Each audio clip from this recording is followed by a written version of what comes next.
I'm 28 years old, and I have an older sister, Olivia, who's 31. Honestly, she hasn't really got her life together, but for some reason, our parents treat her like she's the golden child. Ever since we were kids, Olivia has had this idea in her head that I'm out to steal her thunder or something. Because of that, she's pretty much dedicated her life to one-upping me in everything. Let me break it down for you.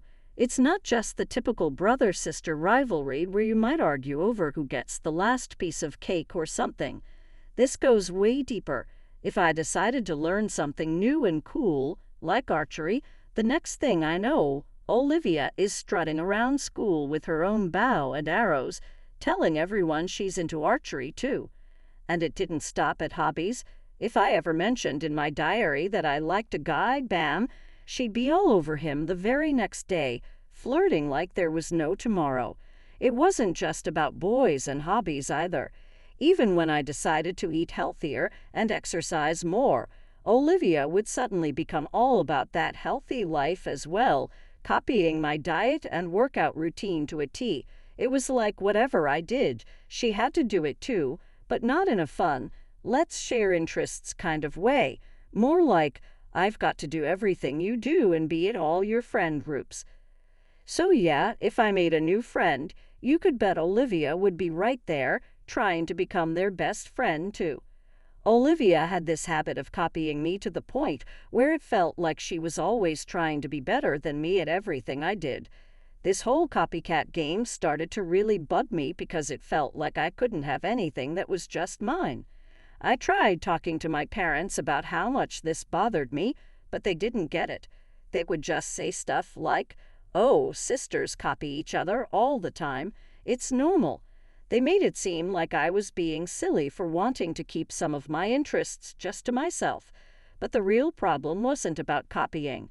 It was about how I felt like I couldn't have my own space to enjoy the things I liked without Olivia turning it into some sort of competition. It wasn't fun for me. I didn't want to be in a constant battle over who could do something better. I just wanted to chill and do my thing. But Olivia always had to make everything into this big deal where she had to outdo me. To make things even more annoying, it seemed like my parents were always cheering for Olivia, even when I was the one who really cared about whatever we were doing. They would never miss any event or thing Olivia was part of, even if it meant taking time off work. But when it was my turn, suddenly their schedules were too packed, and my stuff didn't seem to matter as much to them. It felt like they were always making a bigger fuss over her achievements and kind of just brushing mine aside. Olivia enjoyed being the center of attention all the time. She used every chance she got to rub it in my face how much our parents seemed to favor her over me. She'd whisper mean things to me when we were near our parents, and if I showed any sign of getting upset, she'd act all innocent, pretending she didn't know why I was bothered. But when we were alone, she'd be even meaner, telling me I should just disappear because nobody would even notice I was gone. Olivia would also tell me to stop being sad about always being in second place to her in everything. But her mean behavior didn't stop with just words. She actually bullied me physically at school a bunch of times. She'd do things like trip me on purpose where everyone could see or hit me, then say it was just a dare from her friends. When my teachers noticed what was happening, they called in my parents to talk about it. They were so serious they even mentioned suspending me. My parents would tell the school that this was just sibling stuff and they'd deal with it at home. But at home, Olivia would twist the story, making it seem like it was all my fault from the beginning. It seemed like I was the troublemaker, and Olivia's reactions were a result of my actions. Olivia had a talent for turning everything upside down, especially when it involved me. Our parents, bless their hearts, seemed to have blinders on whenever Olivia was involved. Even when she did something outrageously mean, they turned a blind eye. If they ever came close to questioning her actions, Olivia could turn on the waterworks like nobody's business. She'd sob and claim that I was fabricating tales out of sheer jealousy. Unfortunately, this defense worked every single time. My friends, who were true troopers through all of this, began calling Olivia out on her nasty behavior towards me. This seemed to be the cue for Olivia to kick things up a notch. She started concocting elaborate stories, complete with self-inflicted bruises or strategically placed bandages. Olivia then went around, telling everyone that these were the results of my supposed attacks on her. Trying to defend myself against Olivia's web of lies felt like trying to climb a mountain with no gear. She was relentless, weaving her tales to anyone who would listen. Anyone I had ever spoken to, laughed with, or dared to develop a crush on. Her aim was to make them see me through her twisted lens. The result? My high school experience was less about learning and growing, and more about surviving Olivia's campaign of terror. Just when I thought it couldn't get worse, it did. After Olivia finished high school and took a gap year due to low grades for college admission, I was ready to start my own college journey. Through hard work and maybe a sprinkle of luck, I landed enough scholarships to cover my tuition. I was proud, relieved even. But then the bombshell dropped. In a casual conversation, my parents let slip that they had been saving up for both of our college funds. Since I didn't need my share, they decided to funnel everything, including the money earmarked for me, into Olivia's bottomless pit of needs. There was the harsh truth laid bare. My efforts to be independent and financially responsible had inadvertently given my parents the green light to use resources meant for me to further indulge Olivia. It was a revelation that stung more than I care to admit, a stark reminder of the imbalance that had colored our sibling rivalry and my parents' favoritism from the start. When my parents laid out the red carpet for Olivia, telling her she could pick any major she fancied, it felt like a slap in the face. But the real kicker came when I discovered that my parents were planning to allocate all the college savings, including the stash intended for me, to Olivia. I was furious. I tried reasoning with them, suggesting that we keep my college fund separate for potential future needs, like starting a business or even for my wedding. However, the conversation didn't go as planned. They hit me with the "it's our money and we'll spend it how we like" speech, insisting that Olivia needed it more than I did. Despite my attempts to argue, they were receptive and told me it was time to fend for myself. That night, I cried myself to sleep, feeling like no matter what I did, Olivia would always be the golden child, and I would remain a mere family footnote. As college move-in day approached, I packed up my life, making sure I took everything to avoid any reason to return home. Predictably, my parents didn't lift a finger to help me move. Their absence had become more expected than shocking by then. During those low moments, feeling like I was on my own, I crossed paths with Adam at one of the college's welcome events. He was like a ray of sunshine piercing through the clouds of my gloomy world. His kindness and easygoing smile were genuinely uplifting. Meeting Adam felt like turning a new leaf, leaving behind the stifling air of my family drama for something, or rather, someone, incredibly uplifting. As time went on, Adam became an amazing friend, always there for me like a rock. He listened without making me feel bad, providing comfort when everything felt overwhelming. Around Christmas, when my parents were hosting a big party and wanted me to come home, the idea of dealing with the drama alone was unappealing. So I decided to bring Adam along, thinking it would be the perfect time for my family to meet him. I informed my folks in advance, letting them know that Adam and I would stay in our own space, but join everyone for the big dinner. When we showed up, I could tell my parents were taken aback to see Adam. Their old-school views led to snap judgments based on appearances, but I was prepared. I had filled Adam in on my family, and he charmed everyone with his usual charisma. He even caught my mom off guard with a bouquet of flowers. That night, Adam became the star of the show, dropping clever jokes and being his awesome self. He won everyone over with his friendliness, even making a sweet speech thanking my parents for letting him join our family gathering. It was cool to see my cousins jokingly ask if he had any brothers, and I was genuinely glad to witness everyone taking to my boyfriend so well. However, I couldn't help but notice Olivia looking extremely annoyed, brewing in her own anger. As the evening progressed, Olivia started drinking excessively and whispered things to some of our relatives. It was evident she wasn't happy about Adam being there and seemed to be plotting something. Right in the middle of dinner, she blurted out loudly, asking me if Adam and I were serious. The sudden question made everyone stop and look at us. Without hesitation, I grabbed Adam's hand and affirmed that we were indeed serious about each other. Olivia, with a smug look on her face, then suggested that maybe I should consider being with someone who fits our family's traditions better, implying that Adam wasn't a good match because he was different. Her comment was not only rude but also racist, making many people at the dinner feel uncomfortable due to her openly judgmental behavior. Trying to act sneaky, Olivia suggested that I should think about how different our cultures were, essentially implying I should be with someone who aligns better with our family's way of doing things. Hearing her say that infuriated me, and I was about to let her have it. However, Adam, who didn't seem bothered by her mean words, just smiled and calmly told her that he's as American as anyone else in the room because he was born here. He shared that his great-grandparents came to America a long time ago, and his family had always taught him to respect all different cultures and beliefs. While I was upset that Adam had to defend himself to my family, the way he handled Olivia's nasty remarks only strengthened my certainty that he was the perfect guy for me.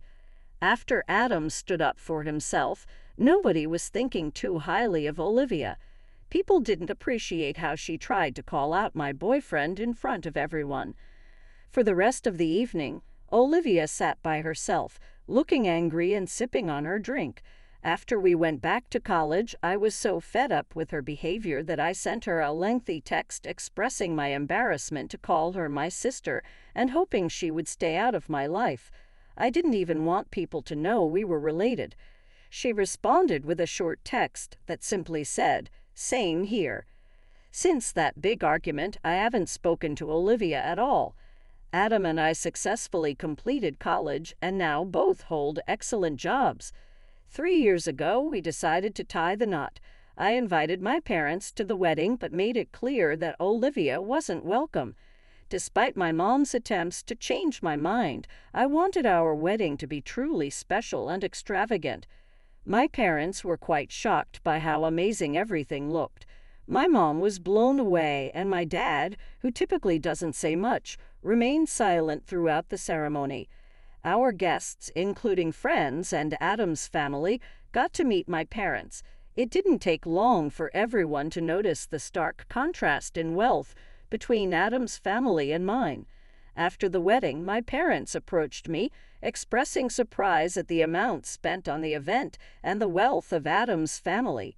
My mom was curious about how we could afford such an extravagant wedding, and I assured her that Adam and I were doing well for ourselves. I wanted them to understand that our decision to get married wasn't solely based on financial considerations. Looking back, I realized it might have been a mistake to disclose so much about our financial situation to my parents. 2 years ago, my parents unexpectedly reached out for help. They explained that my dad had retired and they had depleted their savings on home renovations. They asked if I could lend them a hand with money, a surprising request considering their usual behavior. Despite feeling like I didn't quite fit in with my family, it felt somewhat comforting to be the one they turned to. They requested $3,000 every month to cover their bills and increasing medical costs as they aged. At that time, I was doing well at work, and Adam and I were in a good financial position. Without much hesitation, I agreed, considering it my duty to assist my parents in their time of need. When Adam learned about the substantial monthly contribution, he was taken aback, pointing out that $3,000 was a significant amount. Despite the financial strain, Adam and I were determined to help my parents, making the monthly transfers a routine. I never delved into the specifics of how they were using the funds. During this period, I started feeling like there was an improvement in my relationship with my parents. Although I wasn't certain whether their kindness was genuine or just a reaction to the financial support they were receiving, it seemed like we were genuinely connecting. I entertained the idea of letting go of our challenging past and beginning anew, hoping for a happier future together. However, 2 weeks ago, my phone exploded with calls from them right in the middle of an incredibly busy workday. Aware of my packed schedule, the numerous missed calls raised concerns, making me rush to call them back. My dad was on the other end, requesting me to visit their place urgently for an important conversation. Despite feeling worn out after a long day at work, I agreed, curious about the nature of their request. That evening, I showed up at their doorstep, feeling a mix of fatigue and curiosity. They both appeared nervous, escalating my worry.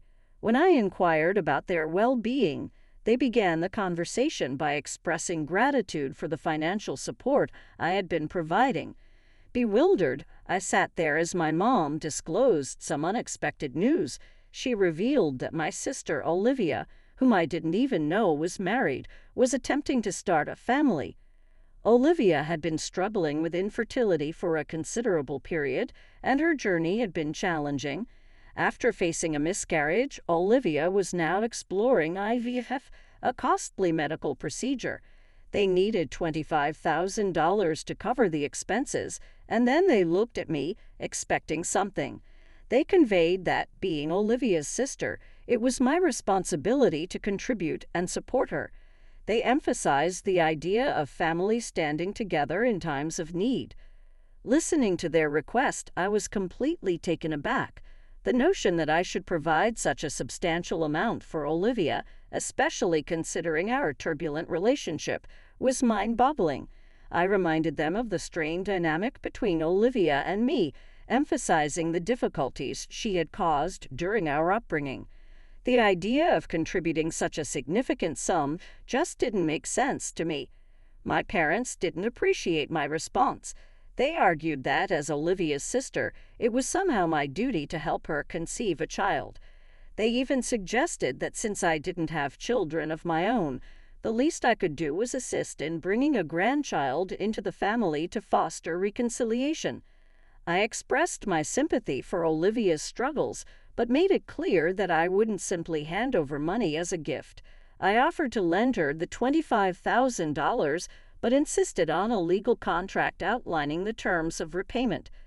This suggestion angered my parents, who yelled at me, deeming it rude to consider making Olivia sign a contract when I had ample money at my disposal. According to my mom, I was being selfish and Olivia needed the money more than I did. Frustrated by their accusations, I asserted that I had worked hard for my money, had my own life and bills to attend to, and couldn't give away a substantial portion of my savings to someone who had mistreated me and with whom I hadn't communicated in ages. I made it clear that if they weren't okay with my conditions, they shouldn't expect further financial support from me.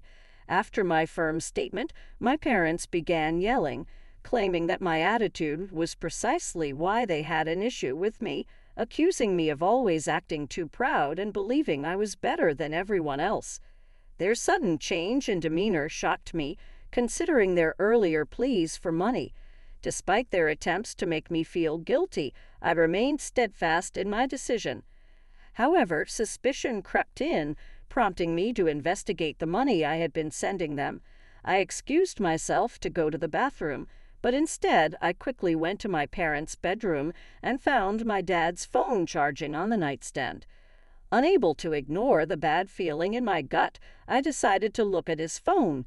What I discovered left me utterly shocked. Messages revealing that my dad had been sending $1,800 every month to my sister for the past 2 years. It felt like a massive betrayal, and the real issue was not just about the money. It was the fact that they had deceived and manipulated my feelings for 2 whole years.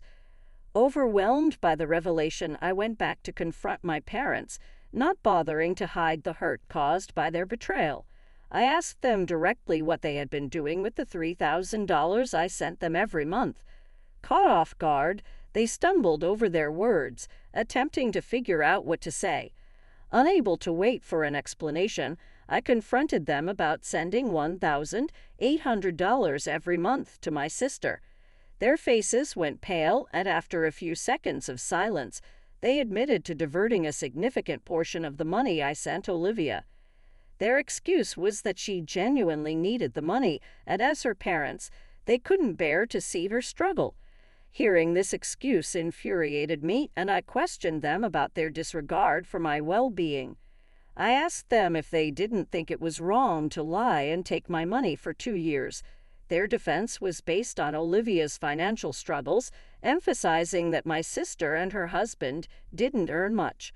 They tried to justify their actions by claiming that given my lavish wedding and well-paying job, they believed taking money from me wouldn't significantly impact me. They even mentioned that it was initially Olivia's idea, but they went along with it, thinking they were doing the best for their kids. However, this only intensified my feelings of anger and disappointment. At that point, I had reached my limit. I declared that I wouldn't provide them with any more financial support and that I was done backing them financially. My parents responded with desperation and anger, insisting that I couldn't just stop helping the family when they needed me. I laughed off their pleas and left their house, experiencing a mix of emotions, including anger, sadness, and a sense of relief. Now, as I write this, my parents persistently call and beg me to reconsider, assuring me they won't take any more money. If I don't completely cut them off, despite their attempts to guilt-trip me, I stand firm in my decision. I am incredibly grateful for the supportive messages I've received. The guilt from my family has weighed on me, but having someone as amazing as Adam in my life means a lot. I appreciate that people are finally listening to my childhood stories and believing them. Discussing this has been challenging, with some thinking I'm exaggerating, so thank you to everyone I've talked to. Adam is equally upset about my parents deceiving me, and we decided not to let this happen again, regardless of their current circumstances. Meanwhile, my parents continued to call and text, apologizing, attempting to make me feel guilty, and begging me to change my mind. However, I remained steadfast in my decision to cut off contact with them. It's been about 2 weeks since my last update, and something unexpected happened. Out of the blue, Olivia, my stepsister, messaged me. I was surprised because I didn't even know she had my number. Instead of apologizing, she sent me a mean and lengthy text, calling me selfish and childish, expressing her long-standing dislike for me. She even went so far as to label me a gold digger, making baseless accusations.